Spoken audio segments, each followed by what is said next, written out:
नमस्कार, स्वागत है आपका। वक्त हो चला है प्राइम टाइम एक्सक्लूसिव का। मैं हूं आपके साथ आशा झा। 2023 के सेमीफाइनल की तैयारी जितनी धुआंधार रही, नतीजे उतने ही चौंकाने वाले और अप्रत्याशित। कांटे की फाइट में जनता के मूड ने ऐसा उलझाया कि सियासी पार्टियों के धुरंधर और चुनावी पंडित माने जाने वाले विश्लेषकों का गणित धरा का धरा रह गया। और अब प्रदेश में चेहरा कौन, लड़ाई इस पर आ गई है। राज्य में जीत दर्ज करने वाले 5 सांसदों ने बुधवार को इस्तीफा दे दिया। शिवराज सिंह चौहान कह रहे हैं, मैं सीएम की रेस में नहीं। इसमें भी शिवराज बेहद सोच समझ कर चल रहे हैं और यही कारण है कि उनके साथ साथ प्रदेश में ऐसे चेहरों की भरमार है जो सीएम के तौर पर अपनी दावेदारी को मजबूत बनाते हैं। तो किसे मिल सकती है सत्ता की कमान, कौन आगे कौन पीछे, कौन किस पर कितना भारी, या यूपी की तर्ज पर चौंका सकती है पार्टी। देखिए 3 राज्यों में सीएम कौन, कब टूटेगा मौन।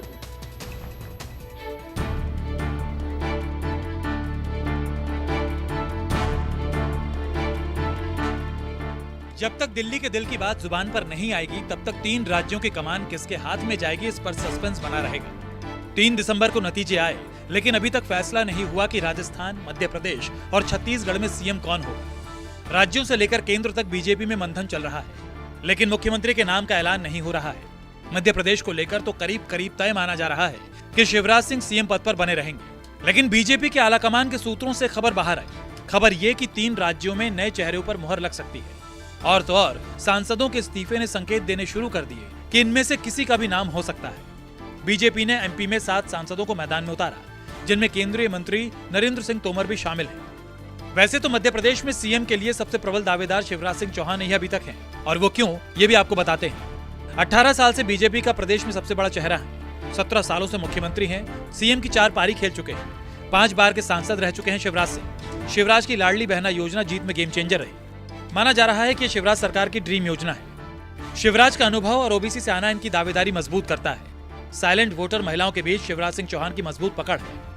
राज्य में मास लीडर वाली छवि वाले नेता हैं शिवराज सिंह चौहान। शिवराज संघ की पसंद भी है और उनसे अच्छे रिश्ते भी हैं। मैं एक कार्यकर्ता हूं।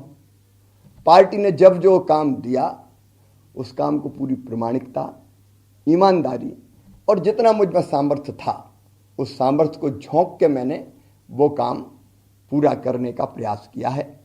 मैं मुख्यमंत्री का दावेदार ना तो पहले कभी रहा और ना आज हूं।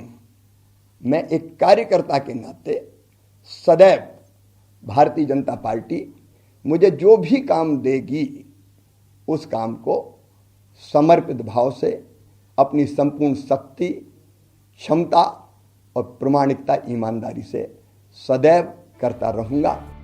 सीएम रेस में शामिल दूसरे बड़े नेता के तौर पर प्रहलाद सिंह पटेल को देखा जा रहा है। जिन 7 सांसदों को मैदान में उतारा गया, उनमें एक नाम है बीजेपी के पूर्व सांसद और केंद्रीय मंत्री प्रहलाद सिंह पटेल का, जिन्होंने आलाकमान की उम्मीद के मुताबिक प्रदर्शन करते हुए एमपी विधानसभा चुनाव में नरसिंहपुर से शानदार जीत दर्ज की और सांसदी से इस्तीफा भी दे चुके हैं।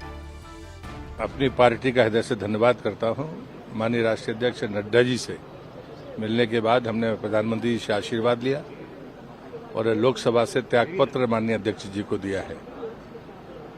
हमारा अनुभव, जीवन का अनुभव, बहुत छोटी उम्र में मैं संसद में आया था। इन 3 दशक से ज्यादा का समय यहाँ का है, जो एक जीवन का बहुत बड़ा अनुभव है। वो आने वाली जिंदगी में मुझे काम आएगा, ऐसा मैं विश्वास करता हूँ। प्रहलाद पटेल के बयान के मायने निकाले जा रहे हैं कि क्या पटेल 3 दशकों के अनुभव का इस्तेमाल एमपी के लिए करने की बात कर रहे हैं। ऐसे में कौन से पॉइंट्स प्रहलाद पटेल को सीएम की रेस में शामिल चेहरे के तौर पर पेश करती हैं, अब वो देखिए। शिवराज के बाद दूसरा बड़ा ओबीसी चेहरा, लंबा संगठनात्मक और प्रशासनिक अनुभव। उसी लोधी समाज से आते हैं जिस समाज से पूर्व मुख्यमंत्री उमा भारती हैं। केंद्रीय नेतृत्व से भी रिश्ते मधुर माने जाते हैं, जिसका फायदा उन्हें मिल सकता है। मोदी सरकार में खाद्य प्रसंस्करण मंत्री थे। जमीन से जुड़े और साफ सुथरी छवि वाले नेता हैं। पूर्व कृषि मंत्री और अब इस्तीफे के बाद दिमनी से प्रचंड जीत हासिल करने वाले विधायक नरेंद्र सिंह तोमर सीएम के रेस में चर्चा में है। मध्य प्रदेश में बीजेपी चुनाव अभियान समिति के प्रमुख रहे। मोदी से नजदीकी उनके लिए वरदान बन सकती है। नरेंद्र सिंह तोमर मध्य प्रदेश बीजेपी के प्रदेश अध्यक्ष भी रह चुके हैं। मध्य प्रदेश सरकार में पूर्व मंत्री भी रह चुके हैं तोमर। चौथा नाम जो सीएम की रेस में चर्चा में है, वो है कैलाश विजयवर्गीय का। कौन है, इनका परिचय भी करा देते हैं। पश्चिम बंगाल के प्रभारी रहे, चुनावी मैनेजमेंट से पार्टी को स्थापित किया। अमित शाह के भी खास माने जाते हैं। विजयवर्गीय शिवराज सरकार में मंत्री भी रहे हैं। मालवा निमाड़ में गहरी पकड़ है। हालांकि विजयवर्गीय बड़बोले नेताओं में शुमार माने जाते हैं। अपने विवादित बयानों से भी कई बार पार्टी को मुश्किल में डाल चुके हैं। कांग्रेस से बीजेपी में शामिल हुए केंद्रीय मंत्री ज्योतिरादित्य सिंधिया की भी किस्मत खुल सकती है। 2020 में बीजेपी की सत्ता में वापसी के सूत्रधार हैं सिंधिया, इसलिए इनको लेकर भी कयासों का बाजार गर्म है। ग्वालियर चंबल में सिंधिया की धमक है। ग्वालियर चंबल में बीजेपी को 18 सीटें दिलाई। भारतीय जनता पार्टी में शामिल होकर संघ और संगठन दोनों के साथ तालमेल बनाया। शिवराज से भी अच्छे रिश्ते हैं। मोदी और शाह दोनों के भरोसेमंद हैं। मैं मध्य प्रदेश की जनता को धन्यवाद अर्पित करना चाहता हूं और मध्य प्रदेश की जनता के साथ साथ अगर इस जीत का श्रेय किसी को जाता है तो हमारे प्रधानमंत्री नरेंद्र मोदी जी को जाता है। स्थानीय स्तर पर हमारे कार्यकर्तागण और हमारे पार्टी के मुख्यमंत्री आदरणीय शिवराज सिंह चौहान जी, जिन्होंने अपनी योजनाओं के आधार पर पूरा बदलाव लाया है, और हमारे बीडी शर्मा जी जो हमारे पार्टी के अध्यक्ष हैं। इसके साथ ही मध्य प्रदेश में भारतीय जनता पार्टी यूपी फॉर्मूले पर भी काम कर सकती है। चर्चा है कि मध्य प्रदेश में भी एक सीएम और 2 डिप्टी सीएम हो सकते हैं। 3 अहम पदों के जरिए बीजेपी एमपी में जातीय और क्षेत्रीय समीकरणों को साधने की कोशिश करेगी। मध्य प्रदेश में विंध्य और मालवा निमाड़ के क्षेत्र में बीजेपी को प्रचंड जीत मिली है। ऐसे में इन इलाकों का बड़ा प्रतिनिधित्व मिल सकता है। वही होगा जो विधायक दल नेता चुनेगा, और उसके अलावा जो हमारे पार्टी का शीर्ष नेतृत्व उसमें अपनी भूमिका निभाएगा। मैं एक अनुशासित पार्टी का हिस्सा हूं, इसलिए कांग्रेस के नेताओं की तरह अटकलें नहीं लगाऊंगी। मेरी पार्लियामेंट्री बोर्ड निश्चित समय पर उचित जो है घोषणा कर देगी। अभी तक सीएम के लिए जो नाम सामने आ रहे हैं वो सब के सब कयासों वाले हैं। केंद्र लगातार इस पर बैठक कर रहा है। फैसला आला कमान को लेना है। क्या होता है किसी को कुछ नहीं पता, बस अटकलों का बाजार गर्म है। विपिन श्रीवास्तव, भोपाल, न्यूज़ 24।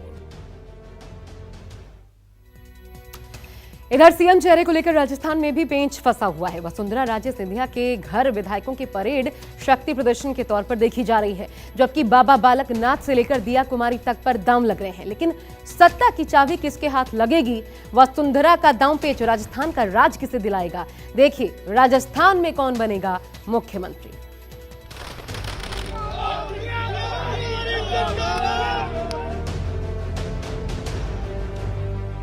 राजस्थान में बीजेपी चुनाव में बिना सीएम के चेहरे के उतरी। पीएम मोदी के चेहरे और उनकी गारंटी पर चुनाव लड़कर प्रचंड जीत हासिल की।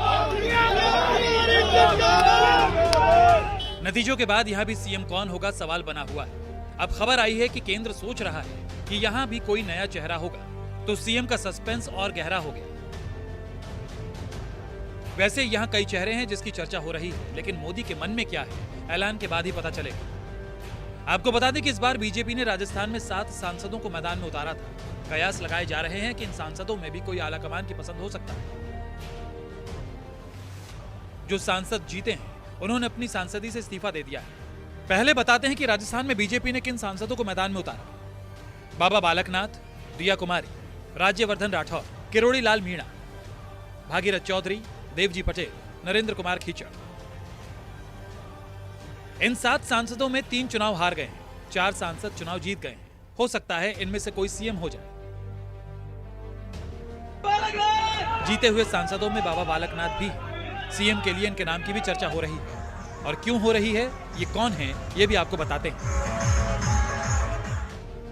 बाबा बालकनाथ अलवर से सांसद हैं, तिजारा से विधायक बने हैं। पूरे क्षेत्र में हिंदुत्व वाली छवि और वेशभूषा इनकी पहचान है। नाथ संप्रदाय की सबसे बड़ी गद्दी स्थल बोहर के प्रमुख है। इनका दबदबा हरियाणा तक प्रभावी माना जाता है। आसपास की विधानसभा की 6 सीटों पर इनका प्रभाव है। अपने हिंदुत्व के एजेंडे को लेकर भी सुर्खियों में रहते हैं। बाबा बालकनाथ ओबीसी समुदाय से आते हैं। नया सीएम बन रहे हैं ना सर, सीएम बनते ही पहला काम क्या करेंगे? अरे भाई राजस्थान के सीएम बनते हैं। नया सीएम बन रहे हैं ना सर, सीएम बनते ही पहला काम क्या करेंगे? अरे भाई राजस्थान के सीएम बनते हैं। रेस में सांसद दिया कुमारी भी है। दिया ने सांसदी से इस्तीफा दे दिया है, इसलिए कहा जा रहा है कि उनके सिर भी ताज हो सकता है। भारतीय जनता पार्टी ने जिस तरह से तीनों राज्यों में सरकार बनाई, निश्चित रूप से हमारे प्रधानमंत्री मोदी जी, केंद्र सरकार की योजनाएं, केंद्र सरकार के विकास के काम, यही सब कुछ देखकर जनता ने विश्वास जताया है और भारतीय जनता पार्टी को बहुत अच्छे वोटों से और बहुत बड़ी बहुमत से सरकार हमारी तीनों राज्यों में बनी। तो सब पार्टी का डिसीजन होगा, किसका क्या रोल होता है, क्या नहीं होता है। लेकिन अभी बहुत अच्छा एक वातावरण है पूरे राजस्थान, मध्य प्रदेश और पूरे देश भर में क्योंकि ये एक डायरेक्शन ये और मैसेज ये है जनता का कि हमको सिर्फ और सिर्फ भरोसा है तो मोदी जी पर और भारतीय जनता पार्टी। राजस्थान में जिन सांसदों को विधायकी का टिकट दिया उनमें राज्यवर्धन राठौर भी है। कौन है राज्यवर्धन राठौर? पूर्व केंद्रीय मंत्री हैं, झोटवाड़ा से विधायक बने, 50,000 वोटों से जीते, ओलंपिक पदक विजेता हैं, 2005 में पद्मश्री से सम्मानित किए गए। भारतीय जनता पार्टी के एक एक कार्यकर्ता को, झोटवाड़ा की जनता को, राजस्थान की जनता को मैं धन्यवाद देता हूं कि अवसर दिया मुझे विधायक बनकर अपने झोटवाड़ा की, राजस्थान की सेवा करने का। पार्टी की अपनी स्ट्रैटेजी होती है, हर राज्य में अपना एक तरीका होता है और राजस्थान के अंदर कलेक्टिव लीडरशिप के साथ हमने ये चुनाव लड़ा और अब समय के हिसाब से पार्टी का पार्लियामेंट्री बोर्ड निर्णय करेगा, प्रधानमंत्री मोदी जी की लीडरशिप में तय होगा और फिर जैसे भी जिसको जिम्मेदारी मिलेगी हम सब मिलकर राजस्थान के अंदर एक ऐसा समय लाने की कोशिश करेंगे कि पिछले 5 साल की भरपाई हो और राजस्थान सभी राज्यों, अग्रणी राज्य हैं, उनकी श्रेणी में आके खड़ा हो। राजस्थान से जीतने वाले सांसदों में किरोड़ी लाल मीणा भी है। मेडिकल के छात्र रहे किरोड़ी लाल मीणा का राजस्थान की राजनीति में लंबा अनुभव है। आंदोलनकारी नेता हैं, एससी समाज को साधते हैं। पूर्वी राजस्थान में बड़ी पकड़ है। वसुंधरा राजे भाई मानती हैं, राखी बांधती हैं। केंद्र से भी अच्छे संबंध है। सवाई माधोपुर से विधायक बने हैं। राजस्थान के लिए दिल्ली के दिल में क्या है, अभी ये सिर्फ अटकलों में ही जिंदा है। वैसे राजस्थान की सियासत में एक डायलॉग बहुत ज्यादा चलता है। वो डायलॉग है, जिसका ना पूछे कोई हाल, उसके होते हैं किरोड़ी लाल। KJ Shrivatsa, Jaipur, news 24।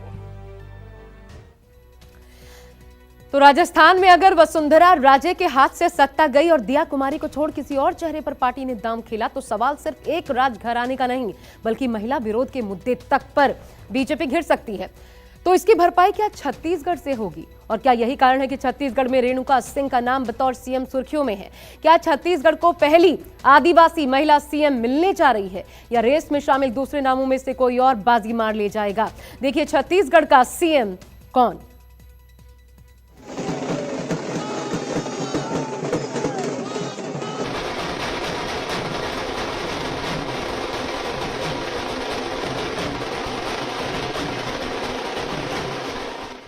छत्तीसगढ़ के चुनाव में बीजेपी ने अपना चेहरा तय नहीं किया था। पीएम मोदी के चेहरे पर ही बीजेपी चुनाव में उतरी थी। हालांकि उनके पास सीएम रह चुके रमन सिंह थे, लेकिन पार्टी ने किसी कारण उनको नहीं बनाया। लेकिन छत्तीसगढ़ में बीजेपी की भारी जीत हुई तो सवाल यहाँ भी उठने लगा कि सीएम कौन होगा। राजस्थान की तरह यहाँ भी कई नामों पर कयास लगाए जा रहे हैं। छत्तीसगढ़ की जनता, राजस्थान की जनता, अपने तेलंगाना की जनता, मध्य प्रदेश की जनता, सबको बहुत बहुत धन्यवाद। सर कब तक नामों पर फाइनलाइजेशन हो जाएगा सीएम के? बहुत धन्यवाद। बाकी बातें पार्टी के अंदर समय पर होंगी। भारतीय जनता पार्टी मोदी जी के नाम से, मोदी जी के काम से 9-9.5 साल की उपलब्धि को लेकर जिस प्रकार केंद्रीय नेतृत्व ने मेहनत किया, प्रधानमंत्री जी ने समय दिया, गृह मंत्री जी ने समय दिया, राष्ट्रीय अध्यक्ष जी ने जो समय हमको दिया और जनता को मोदी जी की गारंटी, जनता ने उस पर भरोसा किया, भूपेश की बातों पर भरोसा नहीं किया। छत्तीसगढ़ में सीएम के लिए जिन नामों की चर्चा हो रही है उन नामों में सबसे ज्यादा दावेदारी पूर्व सीएम रमन सिंह की है। छत्तीसगढ़ में रमन सिंह के नाम का रिकॉर्ड है। 15 साल तक प्रदेश की सरकार चलाने का अनुभव है। साफ सुथरी और सौम्य छवि वाले लीडर है रमन सिंह। टिकट वितरण में भी डॉक्टर रमन की चली। घोषणा पत्र में 2 साल का बोनस इन्हीं का फैसला था। 2018 में हार के कारण दावा थोड़ा कमजोर पड़ा। दूसरा नाम जो सबसे ज्यादा चर्चा में है वो है पार्टी के प्रदेश अध्यक्ष अरुण साव।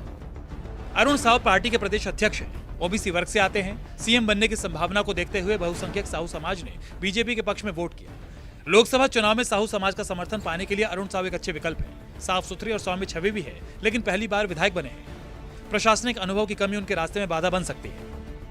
जनता की गाढ़ी कमाई के पैसे को लूटने वालों को किसी कीमत पर बख्शा नहीं जाएगा। देखिए नरेंद्र मोदी की गारंटी, नरेंद्र मोदी जी का नेतृत्व, नरेंद्र मोदी जी का छत्तीसगढ़ की जनता पर भरोसा, उस भरोसे के दम पर कांग्रेस के कुशासन का अंत हुआ है। छत्तीसगढ़ की जनता ने भारतीय जनता पार्टी पर भरोसा किया, भारतीय जनता पार्टी को आशीर्वाद दिया।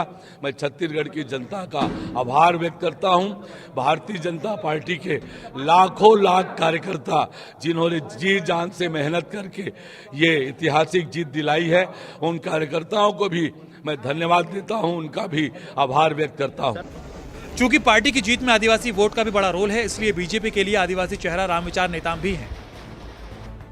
रामविचार नेताम प्रदेश के प्रमुख आदिवासी चेहरे हैं। सरगुजा संभाग में मिली बड़ी सफलता से इनका दावा मजबूत होता है। 2 बार प्रदेश सरकार में मंत्री रह चुके हैं, राज्यसभा सांसद और बीजेपी अनुसूचित जनजाति मोर्चा के राष्ट्रीय अध्यक्ष रह चुके हैं। सबकी अलग अलग दावेदारी है, लेकिन दिल्ली के दिल में क्या है ये कोई नहीं जानता। फैसला आलाकमान को लेना है। कौन होगा छत्तीसगढ़ का सीएम, ये फैसला विधायक दल में किया जाएगा।